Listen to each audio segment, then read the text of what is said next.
ਅੱਜ ਜਿਹੜੀ ਕੱਲ ਦੀ ਇੱਕ ਘੁੰਮ ਰਹੀ ਹੈ ਵੀਡੀਓ, ਉਹ ਦੇਖ ਕੇ ਮੇਰਾ ਖਿਆਲ ਹੈ ਕਿ ਸ਼ਾਇਦ ਹੀ ਕੋਈ ਵੀ ਅੱਖ ਨਾਮ ਨਾ ਹੋਈ ਕਿ ਸ਼ਰੇਆਮ ਉੱਥੇ ਬੋਲਿਆ ਜਾ ਰਿਹਾ ਹੈ ਕਿ ਅਸੀਂ ਜਿਹੜੇ ਇੱਥੋਂ ਲੰਘੇ ਉਹਨਾਂ ਦੇ ਦਾੜੀਆਂ ਟੰਗ ਕੇ ਦੱਸ ਰਹੇ ਹੈ ਕਿ ਆਹ ਦੇਖੋ ਸਿੱਖੋ ਜਿਹਨਾਂ ਦੀ ਦਾੜੀ ਦੇ ਉੱਤੇ ਤੁਸੀਂ ਹੱਥ ਫੇਰਦੇ ਹੋ। ਤੇ ਜਥੇਦਾਰਾਂ ਦੀ ਦਾੜੀ ਹੈ ਜੀ। ਆ ਗਿਆ ਦਾੜੀ, ਇਹ ਮਾਈਆਂ ਨੇ ਇਹ ਦਾੜੀ। हाँ, एक कड़म चौधरी आए थे, कड़म चौधरिया दी आ देख लो जिन्हों के हाथ हाँ पाइया टिकरी मोर्चे ते टिकरी मोर्चे ते बादल दे दिहाड़िए आए थे। आ देख लो। पिछले समय दौरान दो बड़िया महान शख्सियत साढ़े नाल विचर रही हैं।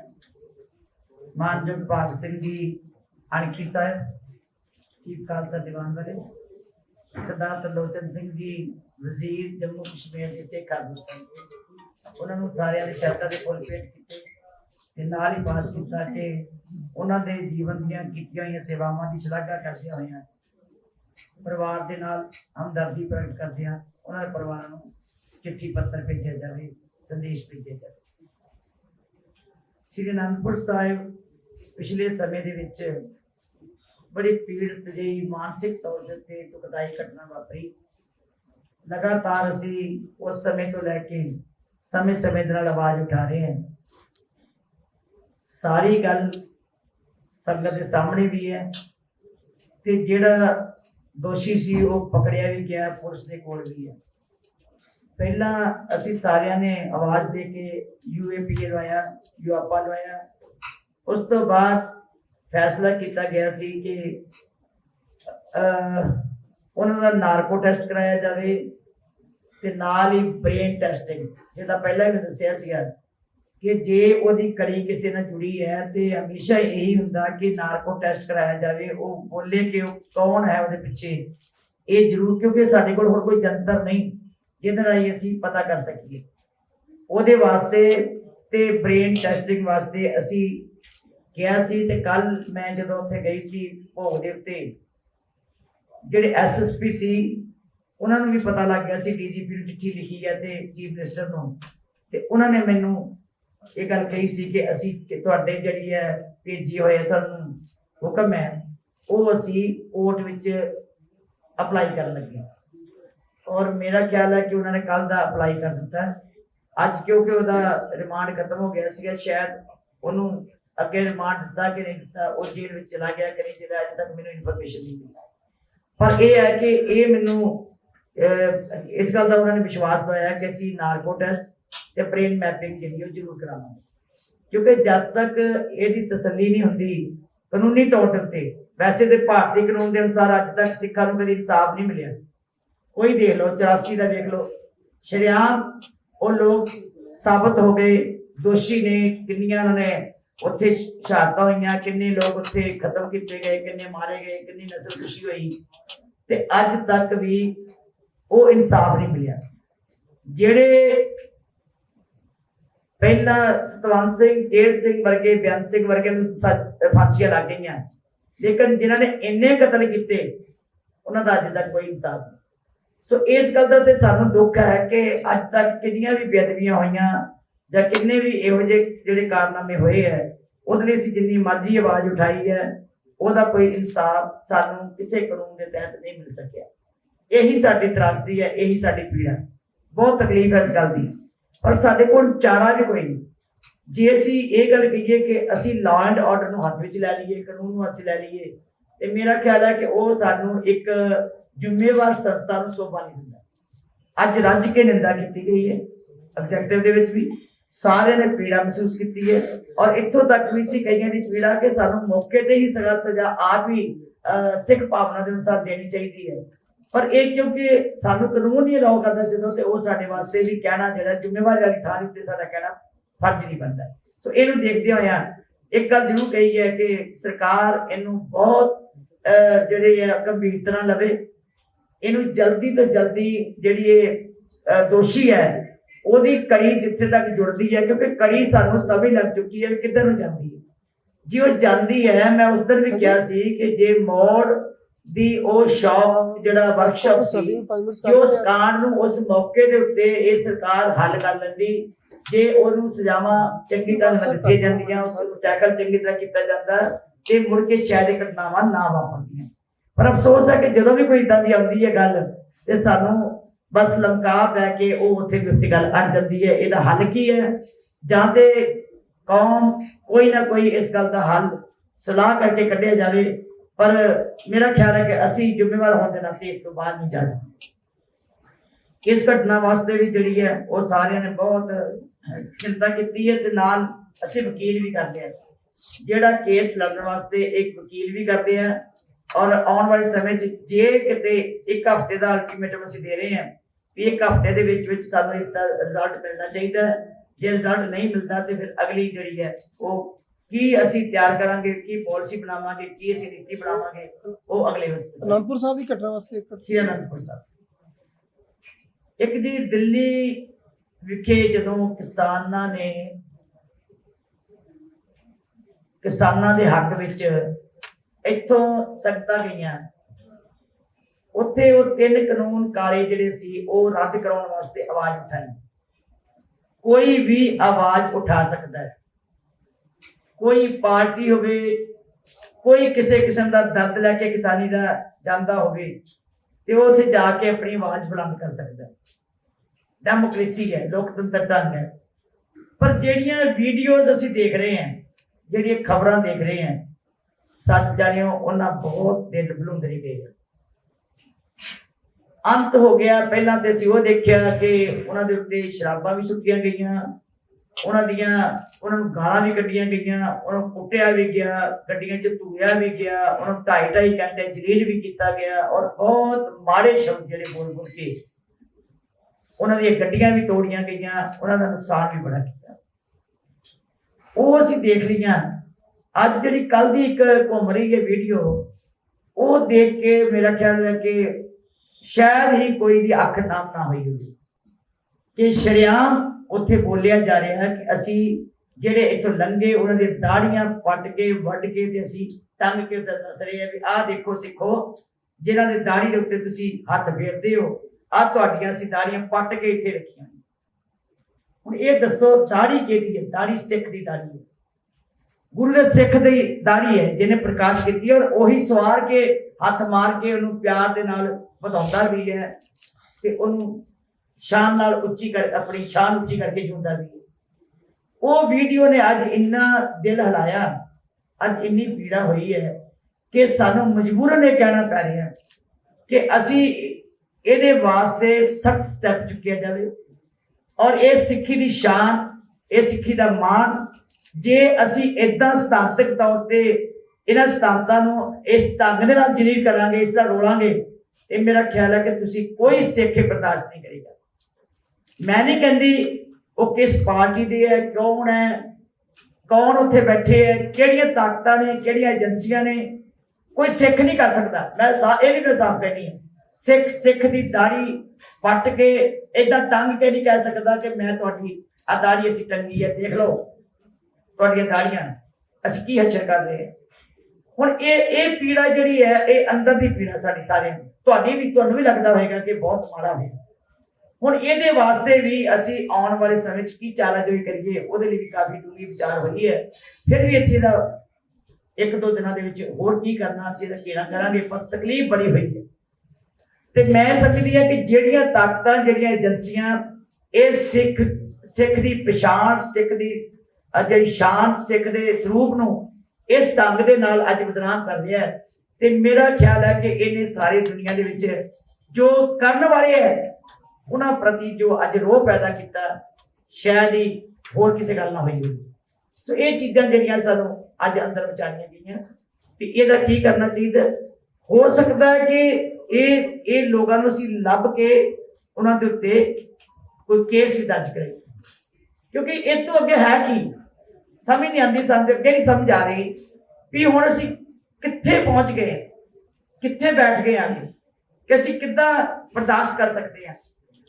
ਜੇ ਅਸੀਂ ਇਸ ਗੱਲ ਤੋਂ ਵੀ ਚਿੰਤਤ ਹੋਈਏ।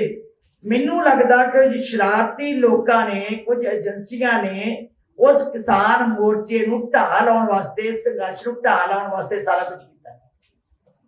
ਕਿਉਂਕਿ ਜਦੋਂ ਪੀੜਾ ਹੋਏਗੀ ਜਿਹਨਾਂ ਨਾਲ ਹੋਇਆ, ਇਹ ਬਤਾਓ, ਉਹ ਮੁੜ ਕੇ ਸੋਚਣਗੇ ਵੀ ਅਸੀਂ ਉੱਥੇ ਕੀ ਕਰਨ ਜਾਣਾ। ਅਸੀਂ ਜਿਹੜੇ 8-8 ਦਿਨ, 10-10 ਦਿਨ, 15-15 ਦਿਨ ਜਾ ਕੇ ਬਹਿੰਦੇ ਹੋਣਗੇ, ਜਦੋਂ ਸਿੱਖ ਦੀ ਇਹ ਹਾਲਤ ਵੇਖਣਗੇ, ਜੋ ਸਿੱਖਾਂ ਦੀ ਇਹ ਦੁਰਦਸ਼ਾ ਵੇਖਣਗੇ, ਜੋ ਸਿੱਖਾਂ ਦੀ ਇਹ ਪੀੜਾ ਸੁਣਨਗੇ, ਤੇ ਦੱਸੋ ਉਹ ਉੱਥੇ ਕਿੱਥੇ ਜਾ ਕੇ ਬੈਠਣਗੇ। ਸੋ ਇਹ ਕੌਣ ਲੋਕ ਨੇ ਕਿਹਨਾਂ ਨੇ ਸ਼ਰਾਰਤ ਕੀਤੀ, ਕਿਸ ਏਜੰਸੀਆਂ ਨੇ ਇਹ ਸਾਰਾ ਕੁਝ ਵਿੱਚ ਕੀਤਾ, ਕਿਹੜੀ ਉਹ ਦਿੱਲੀ ਵਰਗੀ ਸਰਕਾਰ ਤਰੀ ਜਿਨ੍ਹਾਂ ਨੇ ਇਹਨਾਂ ਲੋਕਾਂ ਨੂੰ ਇਸ ਤਰ੍ਹਾਂ ਜਲੀਲ ਕਰਨ ਵਾਸਤੇ ਇਹ ਸਾਰੀਆਂ ਕਾਰਵਾਈਆਂ ਕਰਾਈਆਂ। ਕਿਉਂਕਿ ਸੰਘਰਸ਼ ਬੜਾ ਸਿਖਰਾਂ ਤੇ ਜਾ ਰਿਹਾ ਸੀ, ਜਿਹੜਾ ਕਿਸਾਨੀ ਦਾ ਮੁੱਦਾ ਸੀ ਬੜਾ ਸਿਖਰਾਂ ਤੇ ਜਾ ਰਿਹਾ ਸੀ। ਉਹ ਅੱਜ ਇਸ ਗੱਲ ਦੇ ਨਾਲ ਜਿੱਥੇ ਨਮੋਸ਼ੀ ਸਿੱਖਾਂ ਨੂੰ ਮਹਿਸੂਸ ਹੋਈ ਹੈ, ਉੱਥੇ ਸਾਨੂੰ ਡਰ ਲੱਗਦਾ ਕਿ ਕਿਤੇ ਇਹ ਕਿਸਾਨੀ ਦਾ ਸੰਘਰਸ਼ ਜਿਹੜਾ ਹੈ ਕਿਤੇ ਕਮਜ਼ੋਰ ਕਰਨ ਵਾਸਤੇ ਜਿਹੜੇ ਲੋਕੀ ਚਾਲਾਂ ਚੱਲ ਰਹੇ ਆ, ਕਿਤੇ ਉਹ ਇਫੈਕਟ ਨਾ ਕਰ ਜਾਵੇ, ਕਿਤੇ ਇੱਥੇ ਨੁਕਸਾਨ ਨਾ ਹੋ ਜਾਵੇ। ਇਸ ਗੱਲ ਦੀ ਵੀ ਅੱਜ ਚਿੰਤਾ ਜਿਹੜੀ ਹੈ ਗਹਿਰੀ ਪ੍ਰਗਟ ਕੀਤੀ ਗਈ। ਦੋਸ਼ੀਆਂ ਦੀ ਨਿਸ਼ਾਨਦੇਹੀ ਕਰਨ ਵਾਸਤੇ ਤੇ ਆਉਣ ਵਾਲੇ ਸਮੇਂ 'ਚ ਕੇਸ ਦਰਜ ਕਰਾਉਣ ਵਾਸਤੇ ਵੀ ਉਹ ਅਸੀਂ ਸਾਰੀ ਵਿਚਾਰ ਕੀਤੀ। ਇੱਕ ਨਾ ਜੀ 84 ਦੀਆਂ ਜਿਹੜੀਆਂ ਸਾਡੀਆਂ ਇੱਥੇ ਨਿਸ਼ਾਨੀਆਂ ਸੀ, ਅਸੀਂ ਸਬ ਕਮੇਟੀ ਬਣਾਈ ਸੀ, ਜਿੱਦਾਂ ਖੂਹ ਸ਼੍ਰੀ ਅਕਾਲ ਤਖ਼ਤ ਸਾਹਿਬ ਦੇ ਉੱਤੇ ਖੂਹ ਬਣਿਆ ਹੋਇਆ, ਜਿਹੜੇ ਨਿਸ਼ਾਨ ਲੱਗੇ ਹੋਏ ਗੋਲੀਆਂ ਦੇ, ਜੋੜੀ ਦੇ ਉੱਤੇ ਜਿਹੜਾ ਜੋੜੀ ਖਸਤਾ ਹਾਲਤ ਵਿੱਚ ਹੋਈ ਹੈ, ਉਹ ਸਾਰੀਆਂ ਚੀਜ਼ਾਂ ਜਿਹੜੀਆਂ ਅਸੀਂ ਦੇਖੀਆਂ। ਉਹਦੇ ਨਾਲ ਇਹ ਹੋਇਆ ਕਿ ਸਬ ਕਮੇਟੀ ਨੇ ਰਿਪੋਰਟ ਦਿੱਤੀ ਹੈ ਕਿ ਆਹ ਸਾਰੀਆਂ ਚੀਜ਼ਾਂ ਨੂੰ ਮੇਨਟੇਨ ਕਰਨ ਵਾਸਤੇ ਜਲਦੀ ਹੀ ਕੰਮ ਸ਼ੁਰੂ ਕੀਤਾ ਜਾਵੇ। ਥੋੜੇ ਚਿਰਾਂ ਵਿੱਚ ਹੀ ਅਸੀਂ ਇਹਦਾ ਕੰਮ ਸ਼ੁਰੂ ਕਰਨ ਜਾ ਰਹੇ ਹਾਂ, ਤਾਂ ਜੋ ਸਬ ਕਮੇਟੀ ਰਿਪੋਰਟ ਆ ਗਈ ਜਿਹੜੀ ਕਮੇਟੀ ਬਣਾਈ ਸੀ, ਕਿਸ ਤਰ੍ਹਾਂ ਕਰਨਾ ਹੈ, ਕੀ ਕਰਨਾ ਚਾਹੀਦਾ, ਉਹ ਸਾਰੀ ਰਿਪੋਰਟ ਨੂੰ ਲਾਗੂ ਕਰਨ ਵਾਸਤੇ ਸੀ ਬਸ 10-15 ਦਿਨ ਦੇ ਵਿੱਚ ਸਾਰੀ ਪ੍ਰਪੋਜ਼ਲ ਜਿਹੜੀ ਤਿਆਰ ਕਰਕੇ ਉਹਦਾ ਕੰਮ ਸ਼ੁਰੂ ਕਰਾਂਗੇ। ਇਸ ਦੇ ਨਾਲ ਹੀ ਜਿਹੜਾ ਖੂਹ ਹੈ ਉਹ ਸੰਗਤਾਂ ਦਰਸ਼ਨ ਵਾਸਤੇ ਵੀ ਖੋਲ੍ਹਿਆ ਜਾਏਗਾ, ਤਿਆਰ ਵੀ ਕੀਤਾ ਜਾਏਗਾ। ਅਗਲੀ ਜਿਹੜੀ ਗੱਲ ਹੈ ਕਿ ਸਾਡੇ ਸੈਕਸ਼ਨ 87 ਦੇ ਗੁਰਦੁਆਰੇ ਤਕਰੀਬਨ 30-35 ਹੈ, ਔਰ ਹੋਰ ਵੀ ਬੜੇ ਗੁਰਦੁਆਰੇ ਹੈ ਜਿਹੜੇ ਕਿ 85 ਸੈਕਸ਼ਨ ਵਿੱਚ ਲਿਆਉਣ ਵਾਸਤੇ ਅਸੀਂ ਕੇਸ ਭੇਜੇ ਹੋਏ ਹੈ ਭਾਰਤ ਸਰਕਾਰ ਨੂੰ। ਬੜਾ ਅਫਸੋਸ ਹੈ ਕਿ ਲੰਬੇ ਸਮੇਂ ਤੋਂ ਉਹ ਸਾਡਾ ਕੰਮ ਜਿਹੜਾ ਲਟਕਿਆ ਹੋਇਆ। ਇਸ ਤਰ੍ਹਾਂ ਲੱਗਦਾ ਕਿ ਸਰਕਾਰ ਕੋਈ ਸਾਡੇ ਸਿੱਖ ਮਸਲੇ ਹੱਲ ਕਰਨ ਵਾਸਤੇ ਤਿਆਰ ਹੀ ਨਹੀਂ। ਸਾਡੇ ਗੁਰਦੁਆਰਿਆਂ ਦੇ ਵਿੱਚ ਜਿਹੜੀਆਂ ਮੁਸ਼ਕਲਾਂ ਆ ਰਹੀਆਂ ਉਹਨੂੰ ਸੁਣਨ ਨੂੰ ਤਿਆਰ ਹੀ ਨਹੀਂ। ਉਹਨਾਂ ਨੂੰ ਕੋਈ ਚਿੰਤਾ ਹੀ ਨਹੀਂ ਕਿ ਜੇ ਅਸੀਂ ਕੋਈ ਚੀਜ਼ ਕੋਈ ਕੰਮ ਭੇਜਦੇ ਹੈ, ਕੋਈ ਮਤਾ ਭੇਜਦੇ ਹੈ, ਉਹਨੂੰ ਕਦੀ ਵੀ ਉਹ ਪ੍ਰਾਇੋਰਟੀ ਨਹੀਂ ਦਿੱਤੀ ਗਈ ਜਿਹੜੀ ਦੇਣੀ ਬਣਦੀ ਹੈ। ਸ਼੍ਰੋਮਣੀ ਗੁਰਦੁਆਰਾ ਪ੍ਰਬੰਧਕ ਕਮੇਟੀ ਸਿੱਖਾਂ ਦੀ ਸਿਰਮੌਰ ਸੰਸਥਾ ਇਸ ਲਈ ਕਹਾਉਂਦੀ ਹੈ ਕਿ ਇਹਦੇ ਕੋਈ ਨਿਯਮ ਨੇ, ਇਹਦੇ ਕੋਈ ਸਿਧਾਂਤ ਨੇ, ਇਹ ਕੋਈ ਮਰਿਆਦਾ 'ਚ ਵੱਜਿਆ ਹੈ ਕਿ ਸੰਵਿਧਾਨ ਦੇ ਅਨੁਸਾਰ ਚੱਲਦਾ ਹੈ। ਇਸ ਕਰਕੇ ਸਰਕਾਰ ਨੂੰ ਹਰ ਗੱਲ ਪਹਿਲ ਦੇ ਤੌਰ ਤੇ ਕਰਨੀ ਚਾਹੀਦੀ ਹੈ ਕਿ ਜੋ ਸ਼੍ਰੋਮਣੀ ਗੁਰਦੁਆਰਾ ਪ੍ਰਬੰਧਕ ਕਮੇਟੀ ਵੱਲੋਂ ਕੋਈ ਆਈ ਹੈ, ਮੰਗ ਆਈ ਹੈ, ਫਰਿਆਦ ਆਈ ਹੈ, ਮਤਾ ਆਇਆ, ਉਹਨੂੰ ਅਸੀਂ ਬੜੀ ਸ਼ਿੱਦਤ ਨਾਲ ਲਈ। ਪਤਾ ਨਹੀਂ ਕੀ ਗੱਲ ਹੈ ਕਿ ਸਰਕਾਰ ਜਿਹੜੀ ਹੈ, ਭਾਰਤ ਸਰਕਾਰ ਜਿਹੜੀ ਹੈ, ਉਹਨੂੰ ਬਿਲਕੁਲ ਇਗਨੋਰ ਕਰ ਰਹੀ। ਬੜੀ ਵਾਰੀ ਅਸੀਂ ਗੱਲ ਕਹੀ ਹੈ ਕਿ ਚੋਣਾਂ ਜਿਸ ਤਰ੍ਹਾਂ ਸ਼੍ਰੋਮਣੀ ਗੁਰਦੁਆਰਾ ਪ੍ਰਬੰਧਕ ਕਮੇਟੀ ਦੀਆਂ, ਜਦੋਂ ਪੰਜਾਬ ਸਰਕਾਰ, ਜਦੋਂ ਪੰਜਾਬ ਇੱਕ ਸੀ, ਉਦੋਂ 2-3 ਚੋਣਾਂ ਪੂਰੀਆਂ 5 ਸਾਲ ਬਾਅਦ ਐਕਟ ਅਨੁਸਾਰ ਹੁੰਦੀਆਂ ਰਹੀਆਂ। ਗੁਰਦੁਆਰਾ ਸ਼੍ਰੋਮਣੀ ਗੁਰਦੁਆਰਾ ਪ੍ਰਬੰਧਕ ਕਮੇਟੀ ਐਕਟ ਅਨੁਸਾਰ ਜਿਉਂ ਹੀ ਵੰਡ ਹੋਈ ਜਾਂ 3 ਸੂਬਿਆਂ ਵਿੱਚ ਆ ਗਈ ਸ਼੍ਰੋਮਣੀ ਗੁਰਦੁਆਰਾ ਪ੍ਰਬੰਧਕ ਕਮੇਟੀ, ਉਦੋਂ ਤੋਂ ਲੈ ਕੇ ਇਹ ਚੋਣਾਂ ਜਿਹੜੀਆਂ ਕਦੀ 18 ਸਾਲ ਬਾਅਦ, ਕਦੀ 14 ਸਾਲ ਬਾਅਦ, ਕਦੀ 11 ਸਾਲ ਬਾਅਦ, ਤੇ ਕੋਈ ਜਿਹੜੀ ਹੈ ਉਹਨਾਂ ਨੇ ਕੋਈ ਰੱਖਿਆ ਹੀ ਨਹੀਂ ਐਕਟ ਦੀ। ਸਾਡੀ ਹਿਸਾਬ ਨਾਲ ਸਾਡਾ ਐਕਟ ਜਿਹੜਾ ਡੀਰੋ ਡੀਲ ਕਰ ਦਿੱਤਾ। ਐਕਟ ਦਾ ਮਾਣ ਸਨਮਾਨ ਜਿਹੜਾ ਸੀਗਾ ਉਹ ਵੀ ਖਤਮ ਕਰ ਦਿੱਤਾ। ਅਸੀਂ ਪਹਿਲਾਂ ਵੀ, ਮੈਂ ਪਿਛਲੀ ਵਾਰੀ ਵੀ ਮੰਗ ਕੀਤੀ ਸੀ ਕਿ ਭਾਰਤ ਸਰਕਾਰ ਨੂੰ ਚਾਹੀਦਾ ਹੈ ਕਿ ਜੋ ਐਕਟ ਦੇ ਅਨੁਸਾਰ ਸਾਡਾ ਟਾਈਮ ਹੈ ਉਹਨੂੰ ਇਸ ਤਰ੍ਹਾਂ ਨਾ ਕਰਿਆ ਕਰੋ ਜਿਹਦੇ ਨਾਲ ਸਾਡੇ ਐਕਟ ਦੀ ਤੋਹੀਨ ਹੁੰਦੀ। ਸੋ ਇਹ ਸਾਰੀਆਂ ਚੀਜ਼ਾਂ ਜਦੋਂ ਅਸੀਂ ਦੇਖਦੇ ਹਾਂ, ਭਾਵੇਂ ਉਹ ਚੋਣਾਂ ਦੀ ਗੱਲ ਹੋਵੇ, ਭਾਵੇਂ ਕੋਈ ਭਾਰਤ ਸਰਕਾਰ ਨੂੰ ਅਸੀਂ ਭੇਜੀਆਂ ਚਿੱਠੀਆਂ ਦੀ ਗੱਲ ਹੋਵੇ, ਬਸ ਬੇਪਰਵਾਹੀ ਹੈ। ਮੈਨੂੰ ਲੱਗਦਾ ਕਈ ਚਿੱਠੀਆਂ ਦੇ ਤੇ ਸਾਨੂੰ ਜਵਾਬ ਹੀ ਨਹੀਂ ਆਉਂਦਾ। ਸੋ ਇਹ ਸਾਰੀ ਜਿਹੜੀ ਹੈ ਅੱਜ ਬੜੀ ਸਾਡੇ ਵਾਸਤੇ ਚਿੰਤਾ ਵੀ ਹੈ ਤੇ ਭਾਰਤ ਸਰਕਾਰ ਦੇ ਨਾਲ ਸਾਡਾ ਇਹ ਗਿਲਾ ਸ਼ਿਕਵਾ ਵੀ ਹੈ ਕਿ ਉਹ ਕਿਉਂ ਨਹੀਂ ਇਸ ਸ਼੍ਰੋਮਣੀ ਗੁਰਦੁਆਰਾ ਪ੍ਰਬੰਧਕ ਕਮੇਟੀ ਦੀ ਏਡੀ ਬੜੀ ਸੰਸਥਾ ਨੂੰ ਸਨਮਾਨ ਮਾਨ ਦੇ ਕੇ ਲੋਕਾਂ ਦੇ ਵਿੱਚ ਜੋ ਅਸੀਂ ਕਰਨਾ ਚਾਹੁੰਦੇ ਹਾਂ, ਸਾਡੇ ਬਹੁਤ ਸਾਰੇ ਕੰਮ ਲਟਕਦੇ ਆ, ਉਹਨਾਂ ਗੁਰਦੁਆਰਿਆਂ ਦੀ ਹਾਲਤ ਇੰਨੀ ਖਰਾਬ ਹੁੰਦੀ ਜਾਂਦੀ ਹੈ, ਉਹਨਾਂ ਗੁਰਦੁਆਰੇ ਦੇ ਪ੍ਰਬੰਧ ਵਿੱਚ ਇੰਨਾ ਨੁਕਸਾਨ ਹੁੰਦਾ ਹੈ, ਉਹਨਾਂ ਗੁਰਦੁਆਰੇ 'ਚ ਇੰਨਾ ਸਾਡਾ ਸਾਰੇ ਜਿਹੜੇ ਡਿਸਪਲਿਨ ਹੈ ਉਹ ਲੂਜ਼ ਹੋ ਜਾਂਦਾ ਹੈ। ਸੋ ਇਹ ਤਾਂ ਹੀ ਰਹਿ ਸਕਦਾ ਜੇ ਸਾਡੀਆਂ ਜਿਹੜੀ ਮੰਗਾਂ ਨੇ ਉਹ ਭਾਰਤ ਸਰਕਾਰ ਚੰਗੇ ਢੰਗ ਦੇ ਨਾਲ ਛੇਤੀ ਪੂਰੀਆਂ ਕਰੇ।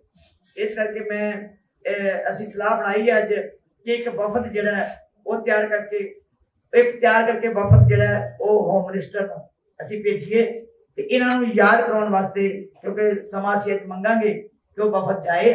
ਇਹ ਸਾਰੀਆਂ ਗੱਲਾਂ ਜਿਹੜੀਆਂ ਉਹਨਾਂ ਦੇ ਕੋਲ ਬੈਠ ਕੇ ਕਰਨ ਕਿ ਚਿੱਠੀਆਂ ਤੇ ਪਤਾ ਨਹੀਂ ਉਹਨਾਂ ਕੋਲ ਲੱਖਾਂ ਹੁੰਦੀਆਂ ਹੋਣਗੀਆਂ, ਚਿੱਠੀਆਂ ਨੂੰ ਨਹੀਂ ਦੇਖਦੇ ਹੋਣਗੇ ਬਾਰ-ਬਾਰ। ਅਸੀਂ ਈਮੇਲ ਵੀ ਅੱਗੇ ਚਿੱਠੀ ਵੀ ਲਿਖੀ ਹੈ, ਰਿਮਾਈਂਡਰ ਵੀ ਦਿੱਤੇ ਹੈ, ਹੋਰ ਦੇਵਾਂਗੇ, ਪਰ ਵਫਦ ਅਸੀਂ ਉੱਥੇ ਭੇਜ ਕੇ ਇਹ ਸਾਰੀ ਆਪਣੀ ਜਿਹੜੀ ਤਕਲੀਫ ਹੈ ਉਹਨੂੰ ਦੱਸਾਂਗੇ। ਵਫਦ ਇਲੈਕਸ਼ਨ ਸੰਬੰਧੀ ਭੇਜੋ ਕਿ ਆਲ ਓਵਰ ਸਿੱਖ ਮਸਲੇ ਸਾਰੇ ਜਿਹੜੀ ਇਹਦੇ ਵਾਸਤੇ ਗੁਰਦੁਆਰਿਆਂ ਵਾਸਤੇ ਲੋਕ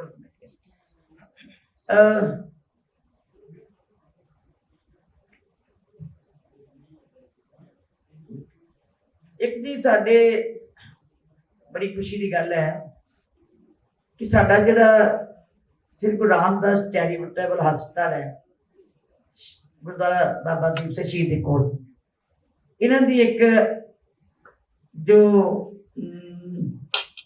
ਨੈਸ਼ਨਲ NABH ਦੀ ਜਿਹੜੀ ਸੀਗੀ ਉਹ ਉੱਥੇ ਹੋਈ ਸਾਰੀ ਕੀ ਕਹਿੰਦੇ ਇੰਸਪੈਕਸ਼ਨ, ਉਸ ਇੰਸਪੈਕਸ਼ਨ ਦੇ ਵਿੱਚ ਸਾਨੂੰ ਮਾਨਤਾ ਮਿਲੀ। ਉਹਦਾ ਕੀ ਹੈ ਕਿ ਉਹਦੇ ਵਿੱਚ ਵਧੀਆ ਉਹਨਾਂ ਦੀ ਪਰਫਾਰਮੈਂਸ, ਚੰਗੀਆਂ ਸਿਹਤ ਸੇਵਾਵਾਂ, ਹਰ ਚੀਜ਼ ਜਿਹੜੀ ਸੀ ਉਹਨਾਂ ਨੂੰ ਬਹੁਤ ਵੱਡਾ ਸਤਿਕਾਰ ਤੇ ਮਾਣ ਮਿਲਿਆ। ਇਹਦੇ ਵਿੱਚ ਇਹ ਹੋਏਗਾ ਕਿ ਜਿਹੜੇ ਸਰਕਾਰੀ ਜਿਸ ਤਰ੍ਹਾਂ ਮੁਲਾਜ਼ਮ ਹੁੰਦੇ ਆ, ਸਰਕਾਰੀ ਫੌਜ ਵਾਲੇ ਹੁੰਦੇ ਆ, ਸਰਕਾਰੀ ਹੁੰਦੇ, ਉਹਨਾਂ ਦੇ ਇਲਾਜ ਵੀ ਉਹ ਜਿਹੜੀ ਅੱਗੇ ਨਹੀਂ ਸੀ ਕਰ ਸਕਦੇ ਹੁੰਦੇ, ਉਹ ਵੀ ਅਲਾਉ ਹੋ ਗਿਆ ਕਿ ਅਸੀਂ ਉਹਨਾਂ ਨੂੰ ਵੀ ਅਟੈਂਡ ਕਰ ਸਕਦੇ ਹਾਂ ਤੇ ਉਹਨਾਂ ਦੇ ਇਲਾਜ ਵੀ ਇੱਥੇ ਕੀਤੇ ਜਾ ਸਕਦੇ ਆ। ਇੱਕ ਜਿਹੜੀ CGH ਜਿਹੜੀ ਸੀਗੀ ਉਹਦੀ ਵੀ ਮਾਨਤਾ ਮਿਲੀ। ਇਸ ਕਰਕੇ ਅੱਜ ਸਾਡੇ ਲਈ ਖੁਸ਼ੀ ਦੀ ਗੱਲ ਵੀ ਹੈ ਕਿ NABH ਦੇ ਹਿਸਾਬ ਦੇ ਨਾਲ ਸਾਨੂੰ ਬਹੁਤ ਵਧੀਆ ਪਰਫਾਰਮੈਂਸ ਮਿਲੀ ਹੈ। ਸਾਡੇ ਹਸਪਤਾਲ ਜਿੱਥੇ ਅੱਗੇ ਕੋਵਿਡ ਦੇ ਵਿੱਚ ਬਹੁਤ ਵੱਡੀ ਮਾਨਤਾ ਲੈ ਚੁੱਕੇ ਹੈ, ਬੜਾ ਸਨਮਾਨ ਲੈ ਚੁੱਕੇ ਹੈ, ਅੱਜ ਉਹਨਾਂ ਨੂੰ ਹੋਰ ਵੀ ਇਹ ਜਿਹੜਾ ਵੱਡਾ ਸਨਮਾਨ ਮਿਲਿਆ ਕਿ ਅਸੀਂ ਅੱਗੋਂ ਚੰਗੀ ਪਰਫਾਰਮੈਂਸ ਜਿਹੜੀ ਹੈ ਦੇ ਸਕਦੇ ਹਾਂ। ਇੱਕ ਜਿਹੜੀ ਸਾਡੀਆਂ ਚੱਲ ਰਹੀ ਹੈ ਲੀਗ ਕਬੱਡੀ ਦੀ, ਪੰਜਾਬ ਲੈਵਲ ਤੇ ਹੀ ਹੈ, ਮੇਰੇ ਖਿਆਲ ਲੀਗ ਕਬੱਡੀ ਦੀ ਲੀਗ ਚੱਲ ਰਹੀ ਹੈ। ਹਾਂਜੀ ਹਾਂਜੀ, ਉਹ ਜਿਹੜੀ ਚੱਲ ਰਹੀ ਹੈ ਸਾਡੇ ਸਾਰੇ ਮੈਚ ਤਕਰੀਬਨ 6 ਦੇ ਵਿੱਚੋਂ 4 ਹੋਈਆਂ ਤੇ 4 ਜਿੱਤੇ ਆਪਾਂ 6 ਥਾਵਾਂ ਦੇ 6 ਦੇ ਵਿੱਚੋਂ 4 ਹੋਏ ਹੈ ਤੇ 4 ਦੇ 4 ਵਿੱਚੋਂ ਸਾਡੀ ਟੀਮ ਜਿਹੜੀ ਹੈ ਉਹ ਨੰਬਰ 1 ਤੇ ਆਈ, ਜਿੱਤ ਕੇ ਆਈ, ਕੱਪ ਜਿੱਤ ਕੇ ਆਈ। ਸੋ ਇਸ ਤੋਂ ਅਸੀਂ ਕਹਿ ਸਕਦੇ ਹਾਂ ਕਿ ਸਿੱਖੀ ਸਰੂਪ ਵਿੱਚ ਸਾਡੇ ਖਿਡਾਰੀ ਖੇਡਦੇ ਜਿਹੜੇ ਹੈ ਉਹਨਾਂ ਦਾ ਬਹੁਤ ਵੱਡਾ ਉਤਸ਼ਾਹ ਤੇ ਲੋਕਾਂ ਦੇ ਵਿੱਚ ਵੀ ਬੜੀ ਖੁਸ਼ੀ ਜਾ ਰਹੀ ਹੈ ਕਿ ਪੂਰੇ ਜਦੋਂ ਸਿਰਾਂ ਦੇ ਉੱਤੇ ਜੂੜੇ ਬਣ ਕੇ ਖੇਡਦੇ ਹੈ ਤੇ ਲੋਕ ਖੁਸ਼ੀ ਮਹਿਸੂਸ ਕਰਦੇ ਹੈ। ਅਸੀਂ ਤਿਆਰੀ ਕਰਾ ਰਹੇ ਹਾਂ ਦੂਸਰੀ ਵੀ ਹਾਕੀ ਦੀ ਵੀ, ਨੈਸ਼ਨਲ ਸਾਨੂੰ ਮਾਨਤਾ ਮਿਲੀ ਹੈ। ਮੇਰਾ ਖਿਆਲ ਹੈ ਕਿ ਪ੍ਰਮਾਤਮਾ ਕਰੇ ਅਸੀਂ ਨੈਸ਼ਨਲ ਖਿਡਾਉਣ ਤੱਕ ਆਪਣੇ ਖਿਡਾਰੀਆਂ ਨੂੰ ਲੈ ਕੇ ਜਾਵਾਂਗੇ ਤੇ ਉਹ ਸਾਰੀਆਂ ਚਲੋ ਨੈਸ਼ਨਲ ਜਿਹੜੀ ਹੈ ਉਹ ਹੋਏਗੀ, ਅਸੀਂ ਉੱਥੇ ਬੱਚਿਆਂ ਨੂੰ ਖਿਡਾਵਾਂਗੇ। ਜਦੋਂ ਜਾਣਗੇ ਸਾਨੂੰ ਉਹ ਵੀ ਖੁਸ਼ੀ ਹੋਏਗੀ, ਸਾਨੂੰ ਮਾਣ ਹੈ ਕਿ ਉਹ ਵੀ ਜਿਹੜੀ ਸਾਡੀ ਟੀਮ ਹੈ ਉਹ ਚੰਗੀ ਪੋਜੀਸ਼ਨ ਲੈ ਕੇ ਉੱਥੇ ਪਹੁੰਚੇਗੀ। ਸੋ ਇਹ ਚੀਜ਼ਾਂ ਸਨ ਜਿਹੜੀਆਂ ਸਾਡੀਆਂ ਕੁਝ ਪ੍ਰਾਪਤੀਆਂ ਵੀ ਨੇ ਤੇ ਬਾਕੀ ਜਿਹੜੇ ਹੁੰਦੇ ਗੁਰਦੁਆਰਿਆਂ ਦੇ ਖਰਚੇ, ਗੁਰਦੁਆਰਿਆਂ ਦੀਆਂ ਪ੍ਰਵਾਨਗੀਆਂ, ਗੁਰਦੁਆਰਿਆਂ ਦੀ ਐਡਮਿਨਿਸਟ੍ਰੇਸ਼ਨ, ਉਹ ਸਾਰਾ ਕੁਝ ਜਿਹੜਾ ਅੱਜ ਪਾਸ ਕੀਤਾ ਗਿਆ। ਬਸ ਇੰਨੀਆਂ ਗੱਲਾਂ ਸੀ, ਹੋਰ ਕੋਈ ਗੱਲ ਤੁਸੀਂ ਕੋਈ ਪੁੱਛਣੀ ਹੋਵੇ ਉਸ ਤੱਕ। ਤੁਸੀਂ ਕਿਹਾ ਵੀ ਜਿਹੜੇ ਬੇਅਦਬੀ ਦੇ ਵਿੱਚ ਆਪਣੇ ਹੱਥ ਛਾਪਾ ਕਰਨ ਚਾਹੀਦਾ, ਉਹ ਜਥੇਦਾਰ ਸਾਹਿਬ ਕਹਿੰਦੇ ਆ ਕਿ ਮੌਕੇ ਦੇ ਉੱਤੇ ਸੰਗਤ ਫੈਸਲਾ ਦੇ ਦੇਵੇ ਆਪਣਾ।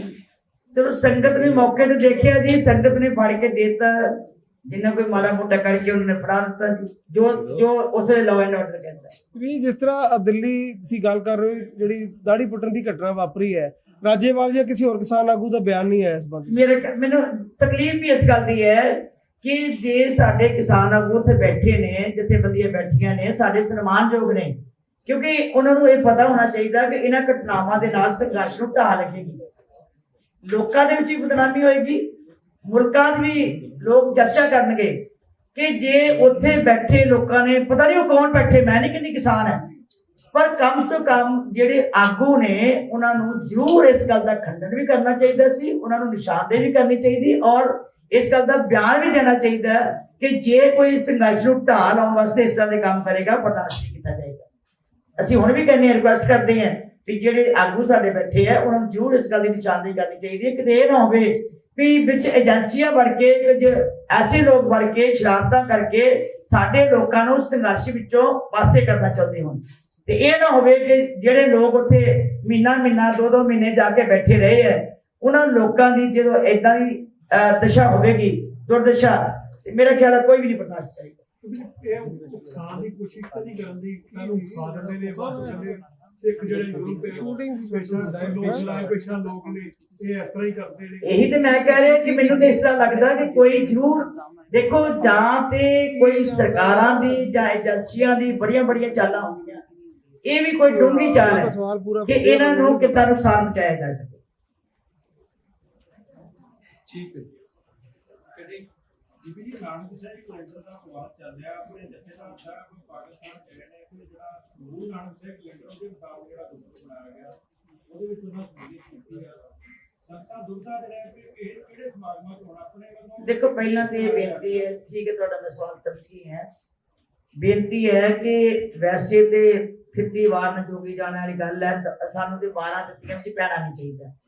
ਜਿਹੜਾ ਸਮਾਗਮ ਬਾਹਰ ਕਿਸੇ ਨੇ ਮਨਾਇਆ ਪਾਕਿਸਤਾਨ, ਉਹ ਗਏ ਹੈ ਤੇ ਧਾਰਮਿਕ ਸਮਾਗਮ ਵਿੱਚ ਗਏ ਹੈ, ਠੀਕ ਹੈ ਜੀ। ਅਸੀਂ ਕੋਈ ਦਿਨਾਂ ਦਿਹਾੜਿਆਂ ਵਿੱਚ ਨਹੀਂ ਪੈਣਾ ਚਾਹੀਦਾ, ਸਾਨੂੰ ਤੇ ਸਮਾਗਮ ਨਾਲ ਸੰਬੰਧ ਹੈ, ਉੱਥੇ ਹੋਇਆ, ਸੰਗਤ ਦੇ ਦਰਸ਼ਨ ਕੀਤੇ, ਗੁਰਮਤਿ ਵਿਚਾਰ ਕੀਤੀ। ਪਰ ਇਹ ਹੈ ਕਿ ਬਾਹਰਲੇ ਦੇਸ਼ਾਂ ਵਿੱਚ ਅਜੇ ਤੱਕ ਮੋਸਟਲੀ ਸਾਰੇ ਦੇਸ਼ਾਂ 'ਚ ਉਸੇ ਹੀ ਕੈਲੰਡਰ ਦੇ ਅਨੁਸਾਰ ਜਿਹੜੀ ਹੈ ਲੋਕ ਜਿਹੜੇ ਆਪਣੀ ਕਾਰਵਾਈ ਕਰ ਰਹੇ ਹੈ। ਔਰ ਇਹ ਵੀ ਜਿਹੜੇ ਇੱਥੇ ਪੰਜਾਬ ਦੇ ਵਿੱਚ ਉਸ ਵੇਲੇ ਥੋੜੀ ਜਿਹੀ ਪਰੇਸ਼ਾਨੀ ਜਿਹੜੀ ਆਈ ਸੀ, ਉਹ ਵਿਚਾਰ ਕਈ ਚੇਂਜ ਕੀਤੇ ਸੀ। ਹੋ ਸਕਦਾ ਕਿ ਪੰਥ ਕੋਈ ਸਮੇਂ 'ਚ ਬੈਠ ਕੇ ਇਹਨੂੰ ਵੀ ਹੱਲ ਕਰ ਲਵੇ। ਪੰਥ ਦੀ ਵਿਚਾਰ ਜਦੋਂ ਬਣੀ, ਸਾਰੇ ਸਲਾਹ ਕਰਕੇ ਸਾਰੇ ਥਾਵਾਂ ਦੇ ਉੱਤੇ ਵਿਦੇਸ਼ਾਂ 'ਚ ਵੀ ਦੇਸ਼ਾਂ ਵਿੱਚ ਵੀ ਇੱਕ ਹੀ ਤਰੀਕ ਮਿੱਥੀ ਜਾਵੇ ਤਾਂ ਜੋ ਕਿਸੇ ਦੀ ਦੁਬਿਧਾ ਨਾ ਬਣੇ। ਮੰਨ ਸਕਦੇ ਹਾਂ ਕਿ ਮੂਲ ਨਾਨਕ ਸਾਹਿਬ ਕੈਲੰਡਰ ਦੀ ਵਾਪਸੀ ਹੋ ਸਕਦੀ। ਪੰਥਕ ਮਸਲੇ ਜਦੋਂ ਹੱਲ ਕੀਤੇ ਜਾਣ ਜੀ ਕੀ ਨਹੀਂ ਹੋ ਸਕਦਾ। ਜਿਹੜਾ ਮਸਲਾ ਹੁੰਦਾ ਉਹ ਪੰਥਕ ਤੌਰ ਦੇ ਉੱਤੇ ਹੱਲ ਕੀਤੇ ਜਾਣ, ਪੰਥਕ ਦੀ ਜੋ ਪੰਥ ਦੀ ਸ਼ਕਤੀ ਬਣ ਜਾਂਦੀ ਫਿਰ ਸਾਰਾ ਹੱਲ ਹੋ ਜਾਂਦਾ। ਠੀਕ ਹੈ। 27 ਤਰੀਕ ਤਾਂ ਦੱਸ ਦਿਓ ਜੀ, ਭਾਰਤ ਬੰਦ ਦਾ ਐਲਾਨ ਕੀਤਾ ਗਿਆ ਕਿਸਾਨਾਂ ਵੱਲੋਂ, ਸ਼੍ਰੋਮਣੀ ਕਮੇਟੀ ਕੀ ਸਹਿਯੋਗ ਕਰੋਗੇ ਜੀ? ਦੇਖੋ ਜੀ, ਅਸੀਂ ਹਮੇਸ਼ਾ ਹੀ ਕਿਸਾਨ ਦੀ ਤਕਲੀਫ ਨੂੰ, ਕਿਸਾਨ ਦੇ ਮਸਲਿਆਂ ਨੂੰ ਹੱਲ ਕਰਨ ਵਾਸਤੇ ਲਗਾਤਾਰ ਅਸੀਂ ਚਾਰਾਜੋਈ ਕਰਦੇ ਹਾਂ, ਹਰ ਗੱਲ ਵਿੱਚ ਅਸੀਂ ਨਾਲ ਤੁਰਦੇ ਹਾਂ। ਆਉਣ ਵਾਲੇ ਸਮੇਂ 'ਚ ਕੀ ਕਰਨਾ ਹੈ ਤੁਹਾਨੂੰ ਅਸੀਂ ਆਪ ਦੱਸ